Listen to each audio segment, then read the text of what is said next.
get up and close. Let me ask you this. How many of you guys were kind of surprised by the title of this message?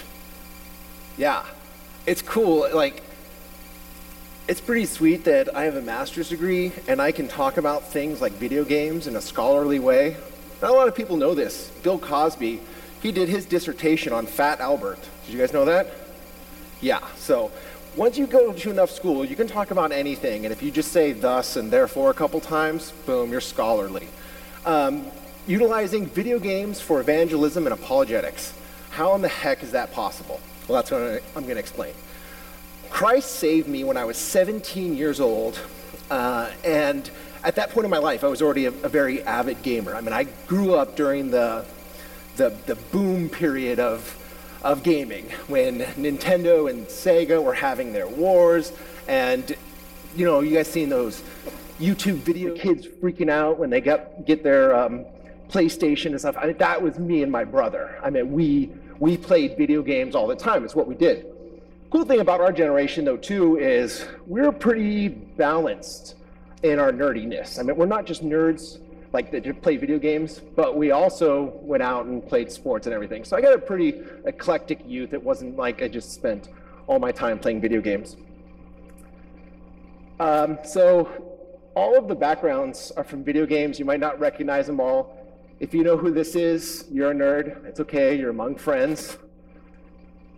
Oscar Wilde said, paradoxically, though it may seem, it is nonetheless true that life imitates art far more than art imitates life. Very interesting quotation. If this is true, then it's almost like we can look to video games to see where our culture is going. As an art form, it could be a front runner of what's going on. Now, that could either be really scary or really good. All right, so the classical Christian response to video games. Video games cause violence. Now, I've come across this a couple of times. In fact, originally I had a couple of articles linked to this, saying that video games cause violence and they should be ignored. However, this is actually a problem with correlation and not causation. The people who, what happens is somebody goes out and picks a fight and, hey, do you play video games? Yes. Somebody goes out in a shooting spree. Oh, hey, do you play video games? Yes. Well, there's not a cause related to those two events. They just correlate. For example, I'm a pastor. I focus my life on glorifying God in everything I say and I do. But that has nothing to do with playing video games. So there's no causation. Video games does not cause anyone to do anything bad, nor can I say it caused me to become a pastor. So it's not an issue of causation, it's an issue of correlation. Humanity has never needed a reason for violence. To the best of my knowledge, Cain had not been playing Grand Theft Auto before killing his brother. You know, when I talk with militant atheists, they always say, religion poisons everything, and the world would be such a better place, and people utilize religion to commit all sorts of evil acts. And I ask them, if there was no religion, would there be any less murder, hatred, or anything like that? And they usually stop and say, oh my gosh, yeah, it's true. It's just an excuse that people use. There's also an issue of description versus prescription concerning violence in video games. Now, the Bible itself describes very graphic, violent scenes. However, just because it describes it, it doesn't mean that it prescribes it or tells us to go out and commit these acts. So I'm not going to spend too much time on this. I just want to do a little warning about this because these issues come up a lot, but I'll be happy to talk more specifically about it after the lecture is over. So, classic Christian response to video games is they prolong adolescence, are a waste of time, waste of money, can be sexist, can have anti-Christian themes, and can be crude. Now, all of these things can be true. Now, the bottom three you can't limit those to video games. Those can be found in movies, in books. They can be found anywhere. So to decry video games for that, it's really a non sequitur. It doesn't really follow. So I'm asking a question this: what if, instead of disregarding video games, we utilize them to glorify God? But now the question is, how in the heck do we do that? Now, God knows there is a lot of video games out there that that could be used. I mean, a lot of video games. So, what do? Start off, benefits of gaming. Now, any teenagers out here, do not quote me on this. I don't want to get in trouble. If you go and say, hey, Mom, the preacher said that these are the benefits of gaming. But several studies have proven that gaming increases critical thinking skills, hand-eye coordination, non-linear thinking skills, and creativity. Gaming brings to light important philosophical issues. Transhumanism. This is huge. In fact, one of the books that me and Dr. Fernandez are working on right now, if you don't know what transhumanism is, I don't really have time to go into it, but I'm utilizing the video game Bioshock to explain the dangers of transhumanism. And I have found that the incumbent dangers of transhumanism are found most prevalently in video games, specifically Bioshock. But hopefully that will be out relatively soon. The problem is me and Doc, we have like all these ideas, but not enough time. I mean, we'd have enough time if we cut out things like eating and sleeping, but we figured that those were kind of important. Important philosophical issues: transhumanism, ethical dilemmas, the problem of evil. You know, it's interesting because games used to only reward you when you did the right thing. And so growing up, it was like, do you want to keep this mega diamond crystal, or do you want to give it back to the widow? And if you kept it, you would, just like explode or something. And if you gave it back, you got double the value of it. But it's very interesting because one of the games in particular, it's called Knights of the Old Republic. It's a lightsaber Jedi game. And it was probably the first game that really started flirting with this line between, all right, if you do the right thing, it might not necessarily always benefit you. But you're a Jedi in that game. So if you say, all right, if I return this item, I'm not going to get as much of a reward. But if I keep it, I'll get a greater reward. But then in the game, you start going towards the dark side of the Force. Sorry, horrible Darth Vader impression. Anyway, but it does bring to light issues such as ethical dilemmas, problem of evil. All right. So how in the world can video games be utilized for apologetics and evangelism? Here's a few crucial areas, and these are what I'm going to be talking about today. First one is hero myth. This is the one I'm going to be spending the majority of my time on today. If you've never come across this issue, it's a very fascinating subject. And like I said, we'll spend a lot of time on it. Religious themes in video games, the transcendental argument. If you don't know what that is, don't worry. I'll explain it and explain how it correlates with video games really well. And the necessity of the creator being the redeemer. The incarnation, I think, is a great way to understand the idea of the incarnation, I think, is found in video games. And it's really cool. I'm super excited to explain it. Okay, so what is hero myth? It is a set of universal characteristics or themes incumbent to legends, literature, fables, folklore, cinema, saga, and of course, video games. It's actually a form of general revelation. Somebody said this: the heart of Christianity is a myth. Uh-oh, where are we going with this? Which is also a fact. Okay, it's getting better. The old myth of the dying God, without ceasing to be myth, comes down from the heaven of legend and imagination to the earth of history. It happens at a particular date, in a particular place, followed by definable historical consequences. We pass from a Balder or an Osiris, dying nobody knows when or where, to a historical person crucified, if it is all in order, under Pontius Pilate by becoming fact. It does not cease to be myth. That is the miracle. All right, who's this guy kind of out to lunch maybe? No, C.S. Lewis. He also said this: they, myths, awaken in the reader a longing for something that is beyond his grasp. Myths have this fascination because they affect a catharsis. That is, they move us and purify us. Thus, they expand our consciousness, allowing us, through them, to transcend ourselves. This is huge. Transcend ourselves. So myths are not poets' depictions, as Plato said in the Republic, nor demonic delusions, as the Church Fathers thought, nor clerical lies, as the Enlightenment figures asserted. But myth in general is, at its best, a real, though unfocused gleam of divine truth falling on human imagination. Once again, Jack. C.S. Lewis was converted in part due to his fascination with hero myth.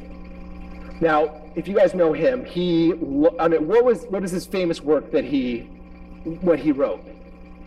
Mere Christianity is one. What about his fictional stuff? Screw Tape? Yeah, there it is. Chronicles of Narnia. Have you guys read his letters, his collection of letters? It's very interesting, but he actually explains that in the Chronicles of Narnia, he says this is what salvation could have looked like in like another realm of reality, because it has all of the key aspects of Christianity in it. You have God, Aslan, coming in the form, but separate from God, but identical to him, dying a sacrificial death, being raised again, and blessing and giving life to those who believe in him. That is the gospel right there.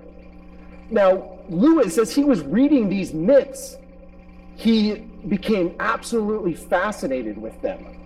And then when he was presented with the idea of Christianity, it hit him, oh my gosh, my childhood notions of heroes, of this divine substance could be real in this. The idea of divine hero was to him a great expression of beauty and love.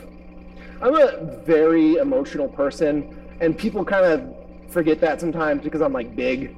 You know, Doc is so funny. If you guys don't know, Dr. Fernandez, he's coming up. Are you speaking next?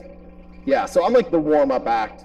So, but great friend of mine, and he knows like how sensitive I am. So he will always just kind of protect me if like someone's upset. He's like, well, talk to me first. And when he wants to tell me something, he's like, all right, now Matt, you know I love you, right? I'm like, Doc, just tell me what you want to tell me. But anyways, growing up, I remember when I watched Star Wars A New Hope for the first time, I wanted to be Luke Skywalker. I thought he was, I mean, everyone likes Han Solo better. I loved Luke Skywalker. I thought he was awesome, and I wanted to be Luke Skywalker. And I remember as I was getting older, one time I started crying because I knew that I could never be Luke Skywalker.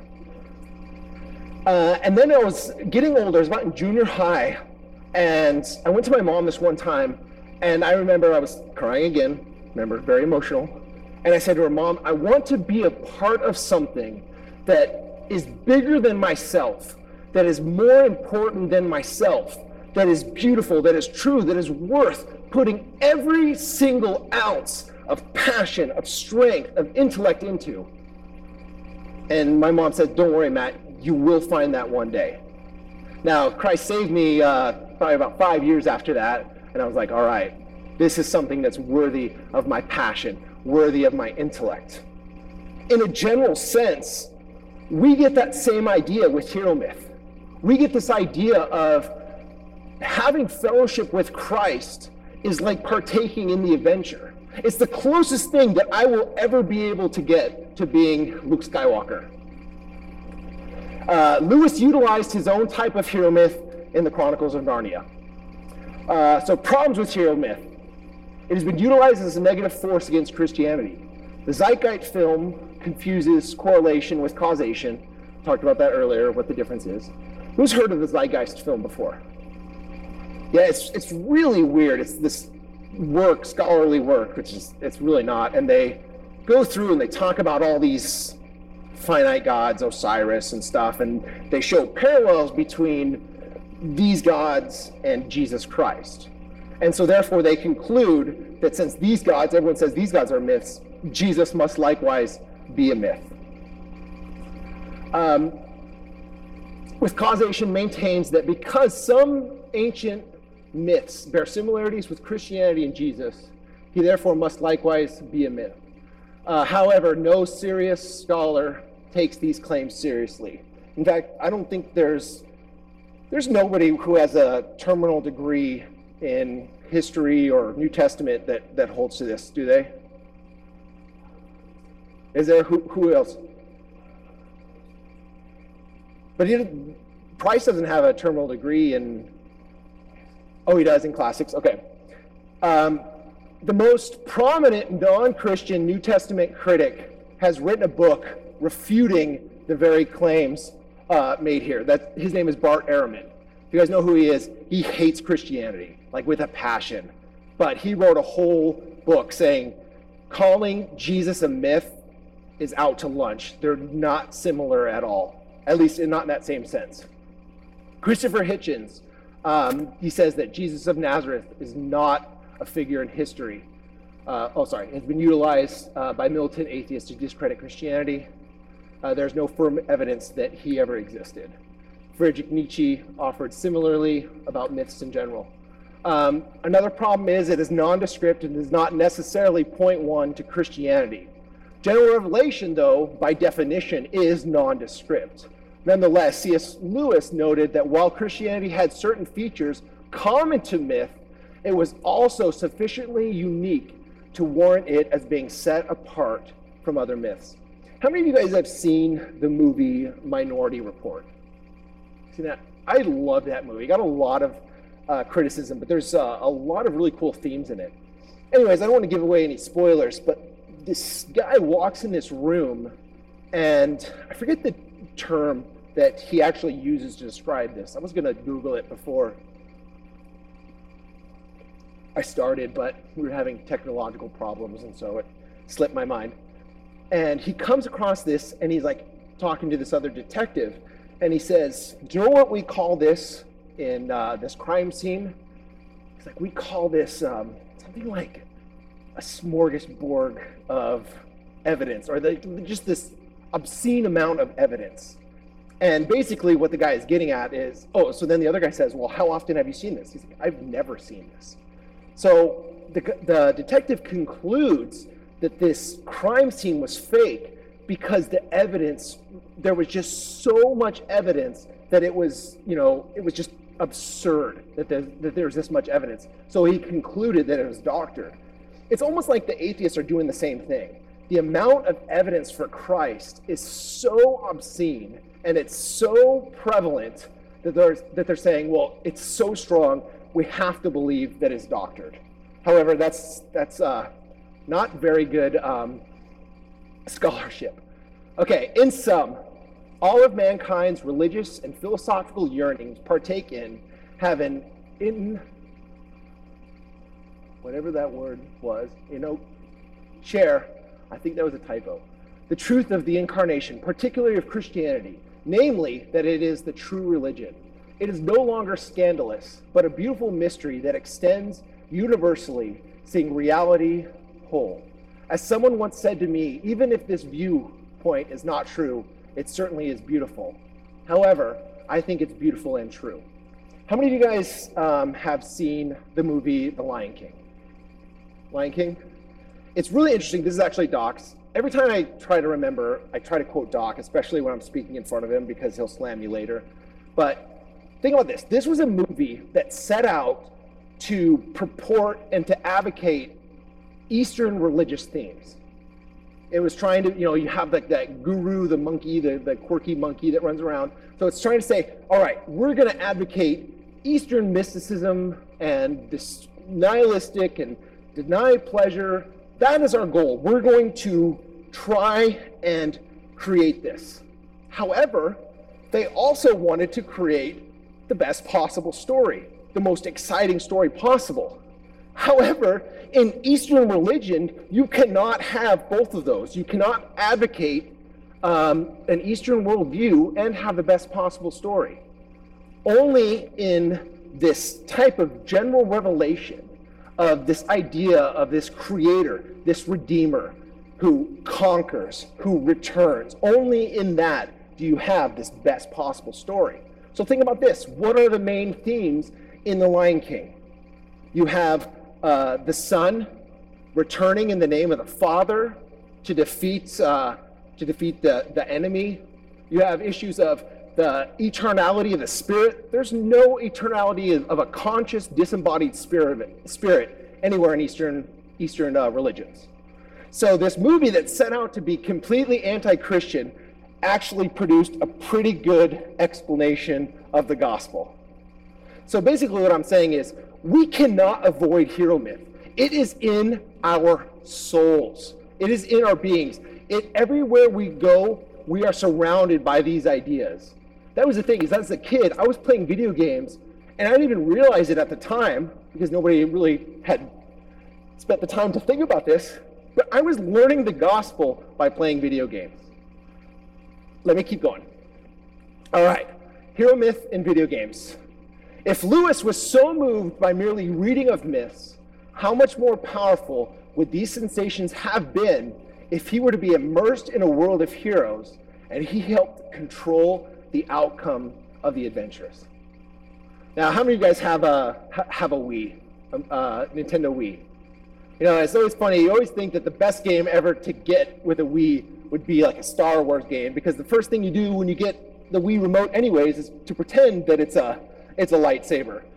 So I like the immersive factor in that, because again, you know, one step closer to Luke Skywalker. It's always good. Video games allow for hero myth immersion. All right, this is pretty cool here. There's this book,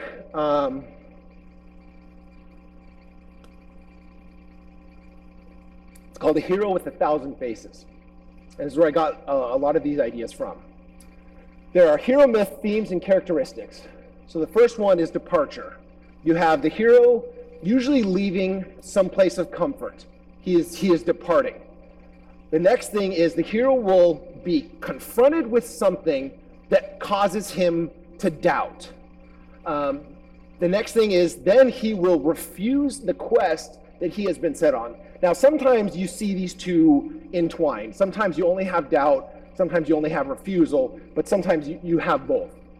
The next thing is you have empowerment. The hero receives something to help him finish the quest. Then you have the conquest, the hero saving the day, and then you have the return. So, let's talk about Link from The Legend of Zelda. One of my favorite games of all time is Zelda: Link to the Past, and Ocarina of Time.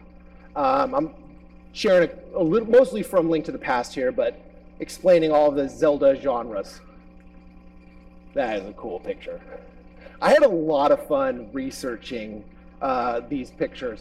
I had this friend of mine, we're working on our PhDs together, and we try to keep each other accountable for getting our study done. And she was texting me, and she's like, "Hey, are you working right now?" I was like, "Yeah, I'm researching." She's like, "Good."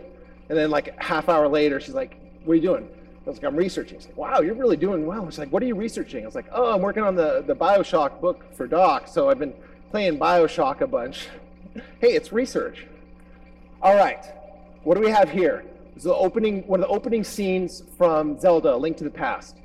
Link, I'm going out for a while. I'll be back by morning. Don't leave the house. What do you think he does? Departure. He didn't. His uncle did not last very long. Link, you can do it. Save the princess. Zelda is your... Now, Link never actually talks in this game. In fact, if someone might correct me wrong, I don't think he talks in any of the games. He screams a couple times, but that's about it. But the very fact that he had to assure him shows doubt. He says, Link, you can do it. You don't say that to somebody unless they're obviously doubting. It's dangerous to go alone. Take this. What does he receive? Empowerment. Then, look at him, Studley. Conquest. And then at the end of the game, he returns the Master Sword. He returns his empowerment. The return. Now, the return looks a little bit different in different heroes, but there's always some aspect of return. Okay, does that series of events seem familiar to you? It should.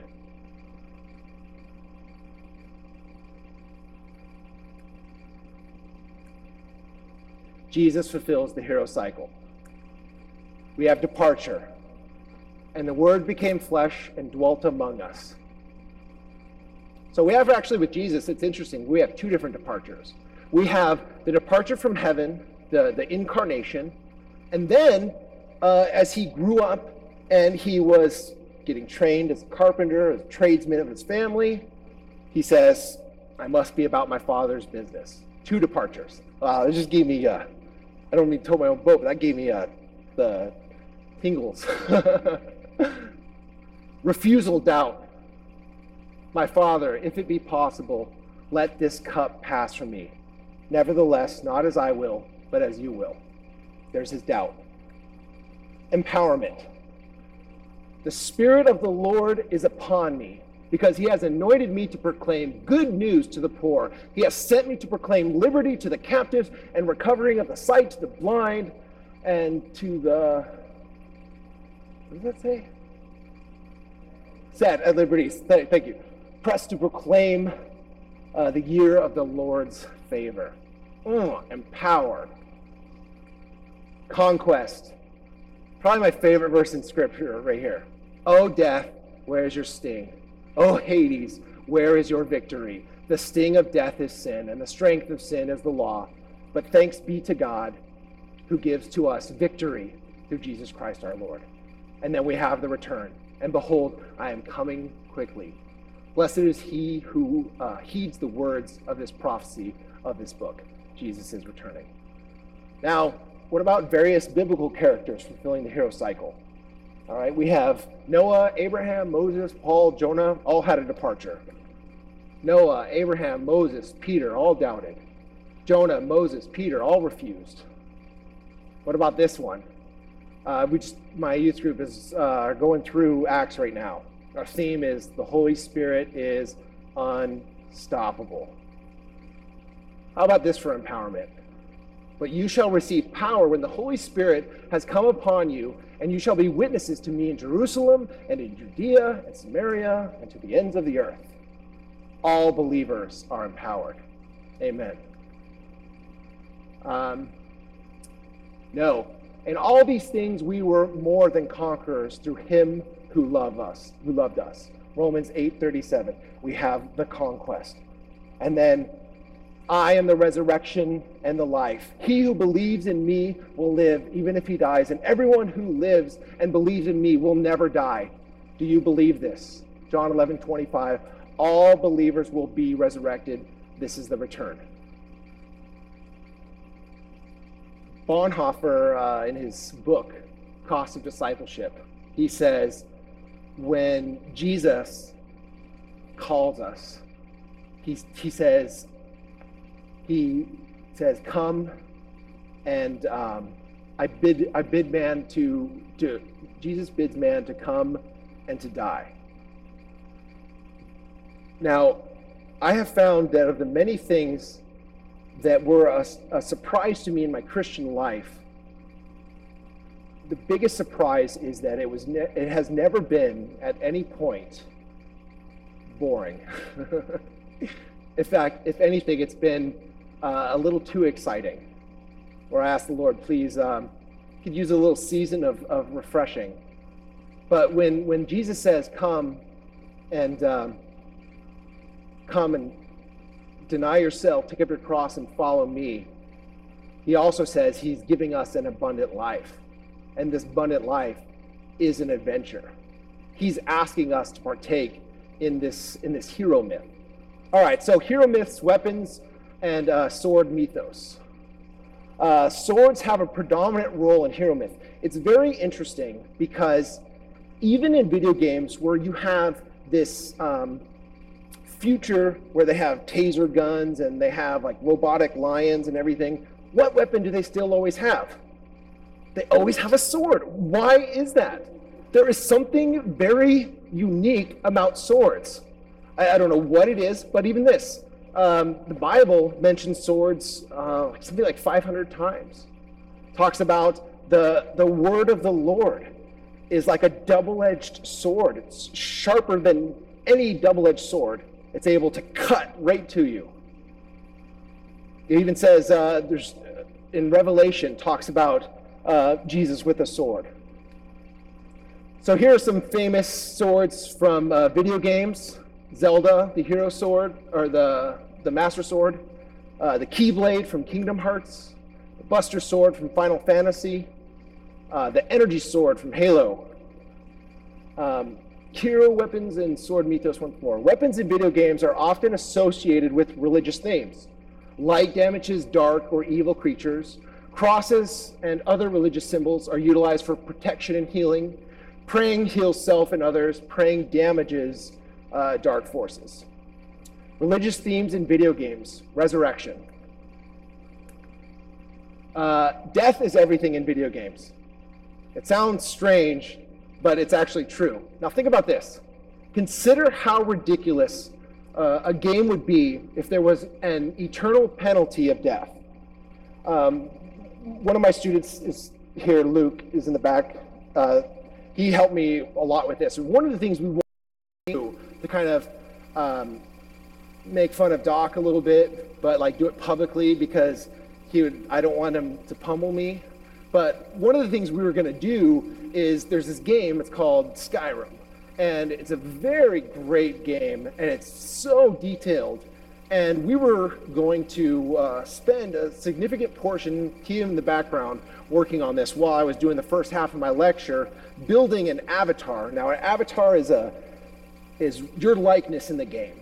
And so you can make your avatar look any way you want to. So we were going to spend a significant amount of time making this Italian boxer, bodybuilder avatar. So he was going to be, pretty tall and probably just like as wide as he is tall. Maybe doesn't have a neck, no neck, just all muscle. He's got his retired military Marine haircut and go out and just spend all this time. The first time I played one of these games, I spent about 2 hours creating my avatar.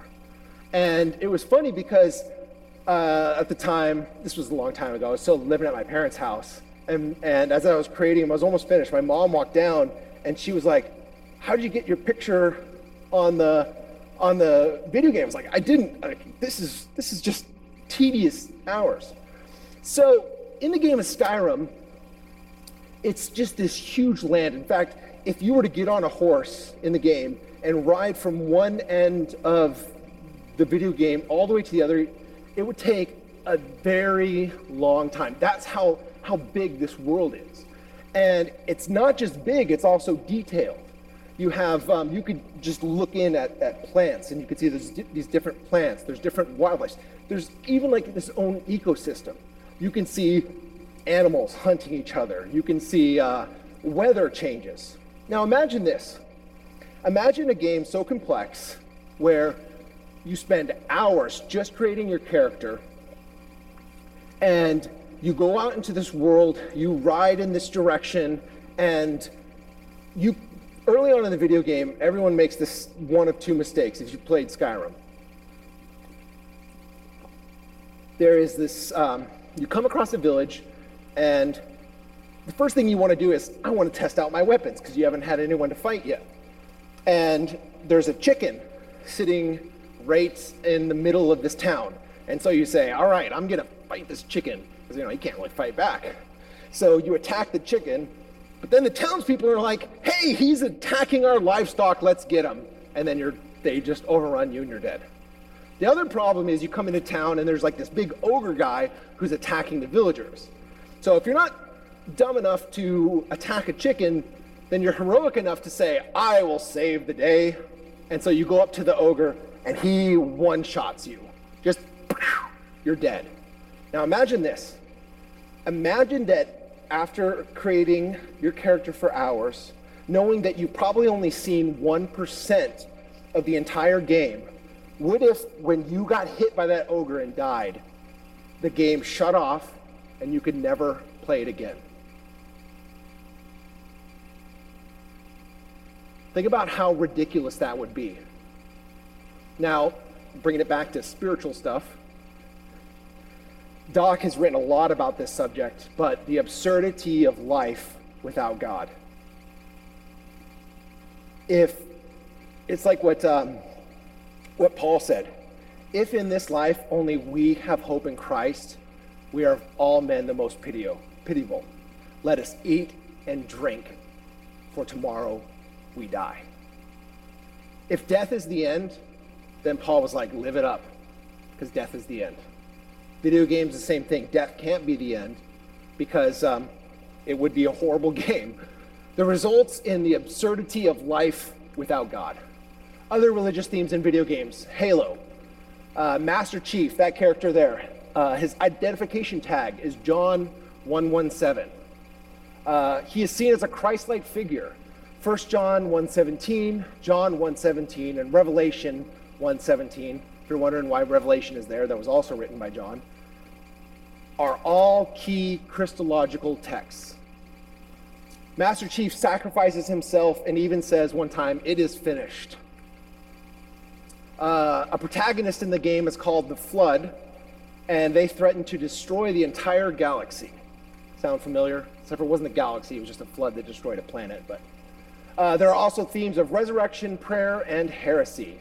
Religious themes in video games: Shepard from Mass Effect series. The first name can be changed in the game, but not Shepard. So you can make yourself Matt Shepard, you can make yourself Bob Shepard, but you cannot change the shepherd aspect. Shepherd is an ancient Near East term to delineate nobility. Every king worth a darn called himself a shepherd. Jesus even takes this a step further by saying that the good shepherd, he is the good shepherd because he lays his life down for his flock.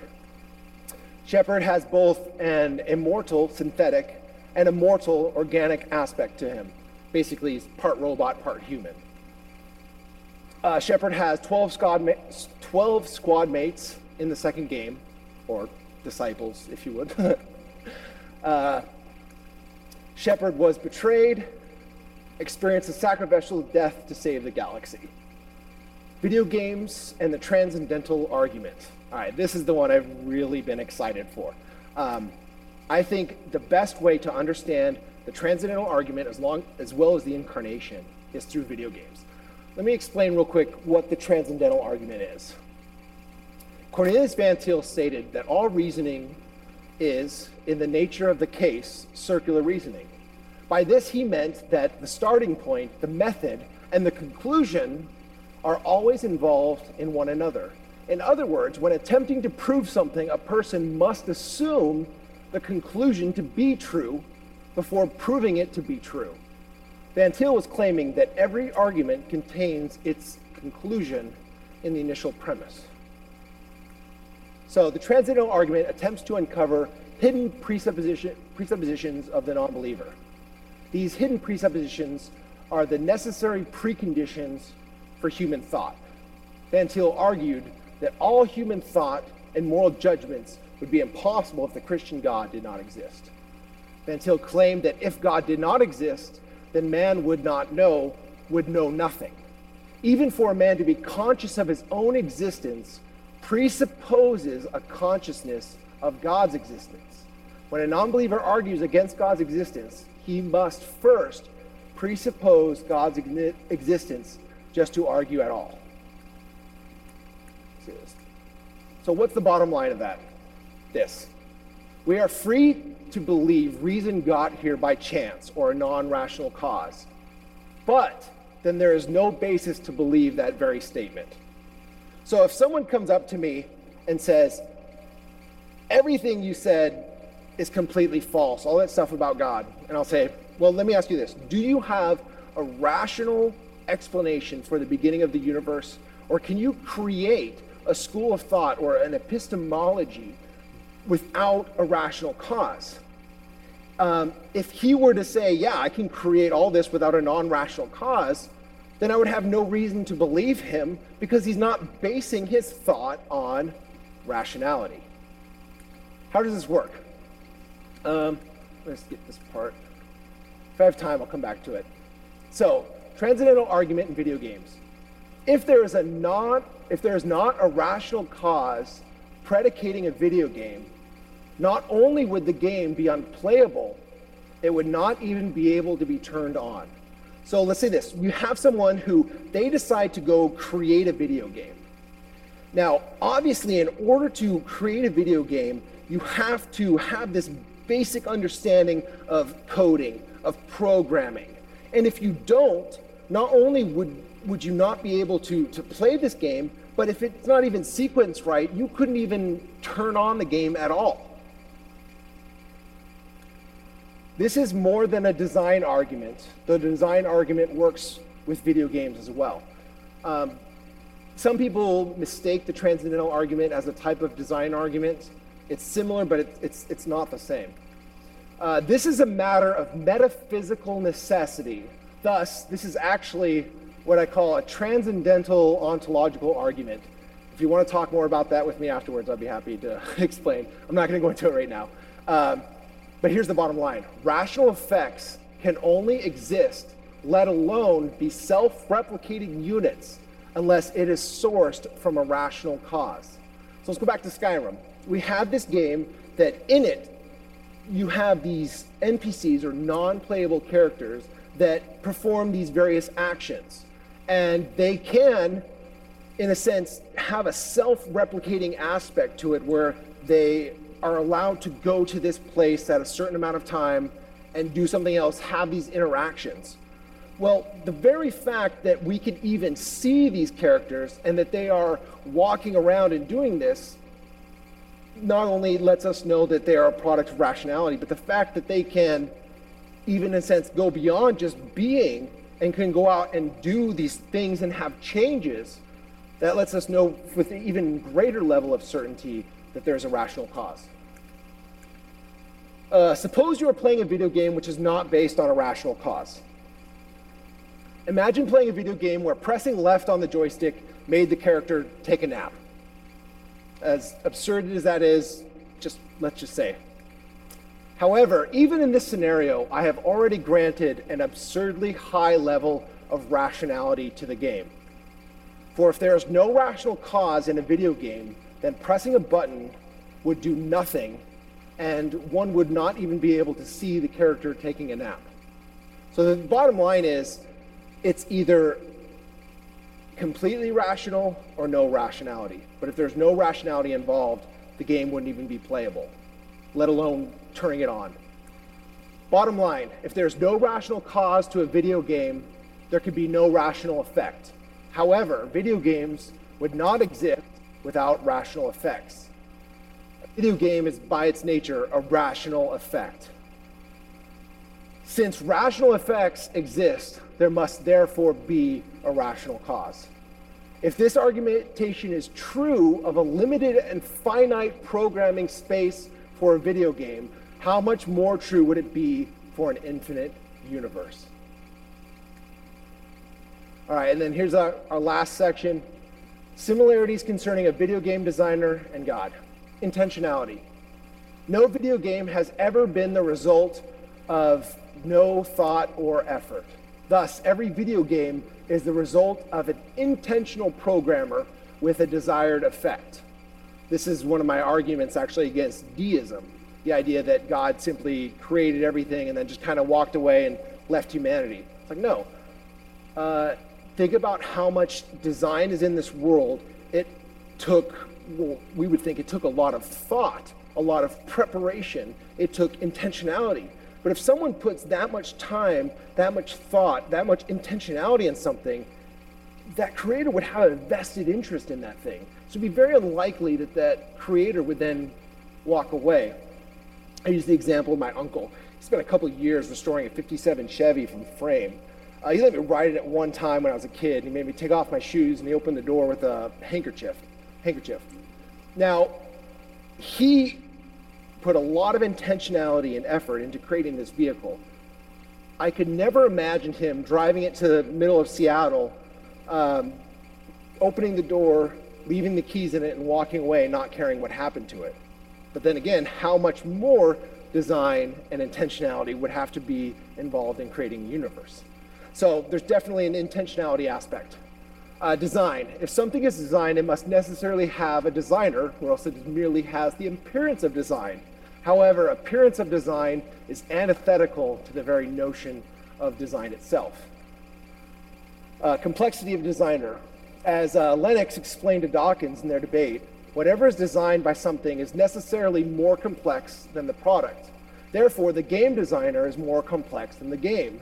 And since the game designer is a product of a rational cause, then the designer of the game's designer is necessarily more complex. Similarity, all right, so that's what my final point is this. Fixing glitches. The source code of a video game is called the engine. Glitches occur from unpolished strings of code that clash with other code and cause unpredictable occurrences. Visual glitches distort graphical texture elements. Physical glitches, characters' movement in unplanned ways. What does this have to do with anything? Here it is. Would it be possible for a video game character to fix an errant stretch of code? Could Mario be hopping along one day and say, man, that is a visual glitch and it shouldn't be there. I'm going to go over and fix that code. Well, he wouldn't even have the awareness to do that, first of all. But second of all, even if he did have the awareness, he wouldn't even have the ability to do so. It would seem that no one but the Creator can fix the glitch. And the same is true with this world. Considering the scope and severity of sin and death, it is quite apparent that no one but the Creator is fit to be the Redeemer. Thank you. Special thanks to Luke Jacobson.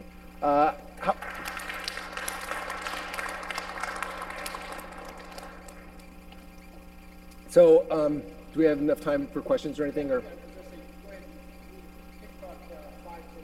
okay. Yeah, I finished a little. I skipped over about 6 slides of going really in depth into the transcendental argument, and I thought, I'm probably okay of getting away from that. So, any questions?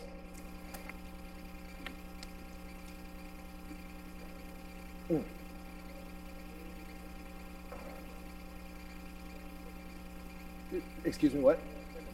Oh, so yeah, the transcendental argument is this. So let's say somebody is trying to create a school of thought. So they're just saying, I want to base my life off this way of thinking. In order to do that, he must, whatever the first step is to creating this, whatever the first step is to creating his school of thought, it must begin with the universe being created by a rational cause. Because if it's not based on a rational cause, everything that follows from that would be therefore irrational. And I like to use video games as an example of explaining this, because could it be possible for a designer to use an irrational series of codes, stuff that don't work, to make a video game? And we would say, no, that would be absolutely impossible for us to use irrational codes that don't work together to create a functional video game. But if we said that wouldn't even occur in using a video game, how much more would we be certain that the universe itself, that is infinite, could be based on non-rationality? So basically, the whole idea is we know that the universe has a rational beginning because there is rationality now. If there was no rational beginning, there would be no rationality now. That make sense? Yeah. Yeah.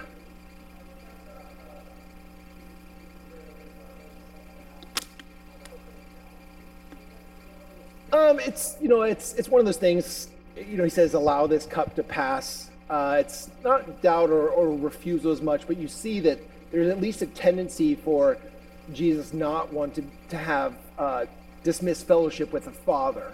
Now, it's not going to be doubt in any degree that you see in other hero myths, because usually doubt results in some type of sin.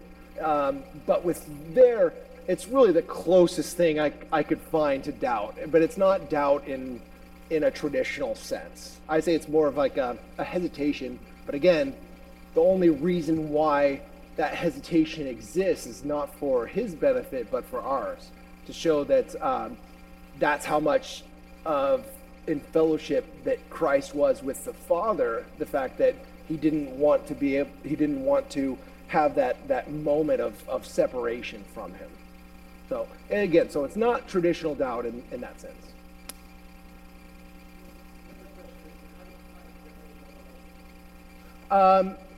I define general revelation as really anything in the world that points to there being a creator. So I would say the laws of logic are a type of general revelation. I would say the classical arguments for the existence of God, the cosmological, axiological, teleological, ontological, I think those are general revelation. I would say even the perseverance of Israel throughout the years would be an example of general revelation. Basically what it is God's compulsory evidence of his existence. If there was, let's say this was cement and it was wet cement, and I had to walk across it and I couldn't fix my footprints. If I were to walk across it, it would necessarily leave a result of my walking there. That's what I would say that general revelation is. It is the necessary results of the universe having a creator. Now, special revelation is not compulsory in that sense. It's not compulsory in the sense that he would have to leave this evidence. So the greatest example of that would be the incarnation. Specifically, Jesus is the greatest example of special revelation. That's how I define that. Yeah, Bill? Oh.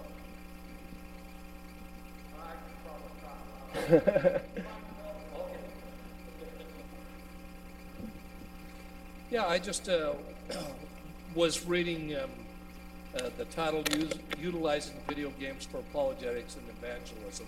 And so I wanted to get to some of the practical stuff. In other words, there's all sorts of video games and all sorts of things that people are playing.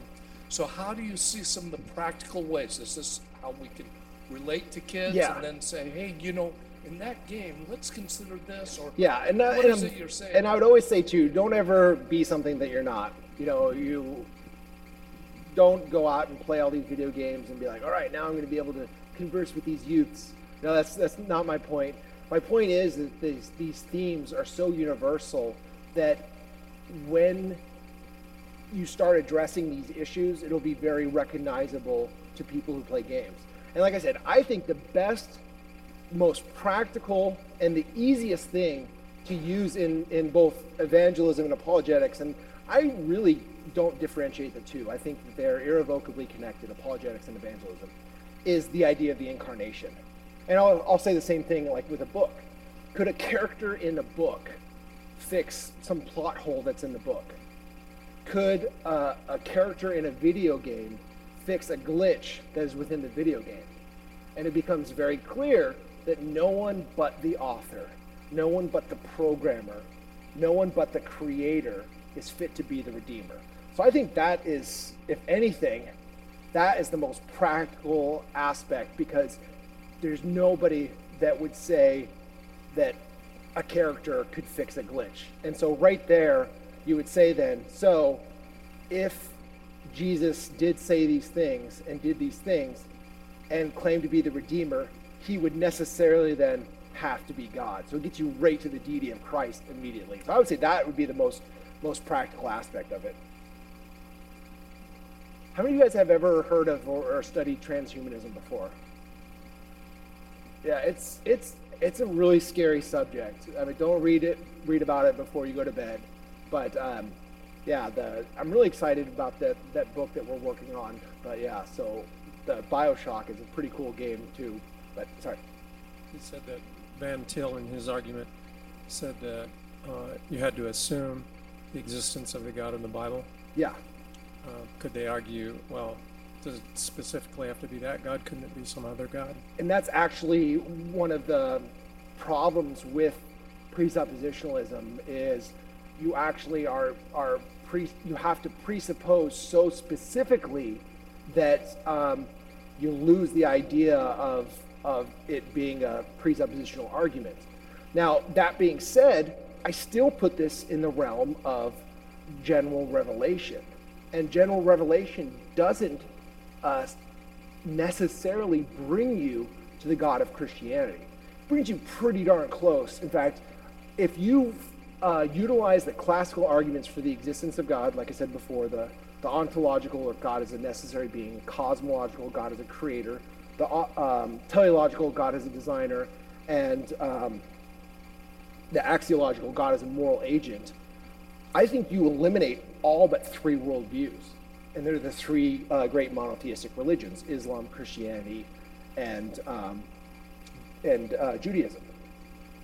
From there, I use the resurrection to eliminate Islam and Judaism. So the thing about the presuppositionalism is, yeah, it doesn't get you to the God of Christianity. In fact, no general revelation gets you to the God of Christianity. The only thing that gets you to the God of Christianity is the resurrection. So, or the God that you have to assume looks so much like that God, yeah, there isn't anything else to look for. And that's the thing too, and that's what Lewis said, is the only thing that can fit all of these characteristics, and not only fit all these characteristics, but we have a time, a place, a date of the birth and the death, is Jesus Christ and Christianity. So even though the type of revelation, it brings you a general revelation, it still brings you very close to Christianity. But it's really the resurrection that brings you the full way. If that makes sense. Hey, let's give another round of applause for Matt. We're going to take